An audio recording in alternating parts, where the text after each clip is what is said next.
Hi friends, welcome to our channel. ఈరోజు మన ఛానల్లో కొన్ని ఇంపార్టెంట్ బిట్స్ అయితే డిస్కస్ చేసుకుందాం. డైలీ మనం కొన్ని ఇంపార్టెంట్ బిట్స్ డిస్కస్ చేసుకునే విషయం మీకు తెలుసు. అందులో భాగంగా కొన్ని బిట్స్ అయితే డిస్కస్ చేద్దాం. దేశవ్యాప్తంగా ఎన్ని పారిశ్రామిక కారిడార్లను అభివృద్ధి చేయాలని కేంద్ర కేబినెట్ నిర్ణయించింది? ఒక రాష్ట్రం లేదా కేంద్రపాలిత ప్రాంతం ఎంత శాతం అక్షరాస్యత సాధిస్తే దాన్ని సంపూర్ణ అక్షరాస్యతగా పరిగణిస్తారు?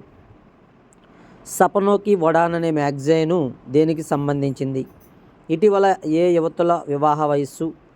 రాష్ట్రం యువతుల వివాహ వయస్సు 18 సంవత్సరాల నుంచి 21 సంవత్సరాలకు మార్చింది? ప్రధానమంత్రి జన్ధన్ యోజన పథకం ప్రారంభించి ఎన్ని సంవత్సరాలు పూర్తయింది? ఫ్రెండ్స్, ఇలాంటి మరెన్నో మన వీడియోస్ కోసం మన ఛానల్ సబ్స్క్రైబ్ చేయడం మర్చిపోవద్దు. మీ ఫ్రెండ్స్ అండ్ ఫ్యామిలీ మెంబర్స్ కూడా షేర్ చేయండి. మొదటి ఆన్సర్ చూసినట్లయితే 12 కారిడార్లు. రెండోది 95% సంపూర్ణ అక్షరాస్యత. దాన్ని సంపూర్ణ అక్షరాస్యత అంటాము. అది ఏ రాష్ట్రానికైనా కేంద్రపాలిత ప్రాంతానికైనా సరే వర్తిస్తుంది.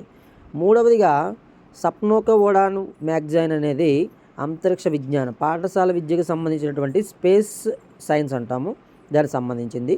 అదేవిధంగా యాక్చువల్గా వివాహ వయస్సు 18 సంవత్సరాలు అవుతుంది కానీ ఉంది మన భారతదేశంలో. కానీ ఇప్పుడు 18 నుంచి 21 సంవత్సరాలుగా మార్చడానికి రాష్ట్ర కేబినెట్ నిర్ణయం తీసుకుంది. ఆ రాష్ట్రం ఏంటంటే హిమాచల్ ప్రదేశ్. అదేవిధంగా జన్ధన్ యోజన అనేటువంటి ఆ యొక్క కార్యక్రమం ప్రారంభించి ఆగస్టు 28 నాటికి 10 సంవత్సరాలు పూర్తయింది. నెక్స్ట్ మనం చూసినట్లయితే ఏ సంవత్సరం నాటికి కార్బన్ తటస్థత సాధించాలన్నది భారత లక్ష్యం? కార్బన్ రహిత భారతదేశం లక్ష్యంగా 2070కి కార్బన్ తటస్థగా ఉండకూడదు అన్నటువంటి విషయం మీద ప్రయత్నాలు జరుగుతున్నాయి. అణు పరీక్షల వ్యతిరేక రోజుగా ఏ దినమును నిర్వహిస్తారు? అంటే న్యూక్లియర్కి సంబంధించినటువంటి ఆగస్టు 29 ఆ రోజే క్రీడా దినోత్సవం, ఆ రోజే తెలుగు భాషా దినోత్సవం కూడా జరుగుతుంది. అండర్ 17 రెజ్లింగ్ ఛాంపియన్షిప్లో భారత్ నుంచి బంగారు పథకాన్ని పొందిన తొలి wrestler Kajal.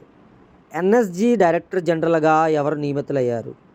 National security guard director జనరల్గా శ్రీనివాసన్ గారు నియమితులయ్యారు. ఫ్రెండ్స్, వీడియో నచ్చితే లైక్ చేయండి, షేర్ చేయండి, సబ్స్క్రైబ్ చేయడం మర్చిపోవద్దు. మీ ఫ్రెండ్స్ అండ్ ఫ్యామిలీ మెంబర్స్ కూడా షేర్ చేయండి. చూసారా, మొదటి యొక్క సమాధానం 2070 కల్లా కార్బన్ తటస్థ దేశంగా భారతదేశం అవతరించబోతుంది. ఆగస్టు 29న క్రీడా దినోత్సవము, అదేవిధంగా తెలుగు భాషా దినోత్సవం కూడా మనం చూస్తున్నాం. అదేవిధంగా అణు వ్యతిరేక దినోత్సవం కూడా మనం జరుపుతూ ఉన్నారు. అండర్ 17 రెజ్లింగ్ ఛాంపియన్షిప్లో గోల్డ్ మెడల్ వచ్చింది కజల్కి. ఎన్ఎస్జీ డైరెక్టర్ జనరల్గా శ్రీనివాసన్ నియమితులయ్యారు. అదేవిధంగా ప్రపంచంలో రెండో అత్యుత్తమ వజ్రంని కనుగొన్నటువంటి ప్రదేశం ఆఫ్రికా దేశంలోని బోట్స్వానా అనే ప్రదేశం. ఫ్రెండ్స్, మన వీడియోలో అయితే లైక్ చేయండి, షేర్ చేయండి, సబ్స్క్రైబ్ చేయడం మర్చిపోవద్దు. మీ friends and family members share చేయమని హృదయపూర్వకంగా విజ్ఞప్తి చేస్తున్నాం. ఇలాంటి మరెన్నో వీడియోస్ కోసం మన ఛానల్ని సబ్స్క్రైబ్ చేయడం మర్చిపోవద్దు. మన ఛానల్లో చూసినట్లయితే APSC and TSPSC, DSC all competitive exams సంబంధించినటువంటి సమగ్రమైనటువంటి బిట్స్ అయితే తయారు చేస్తాం. మనకి మరొక ఛానల్ అయితే ఉంది.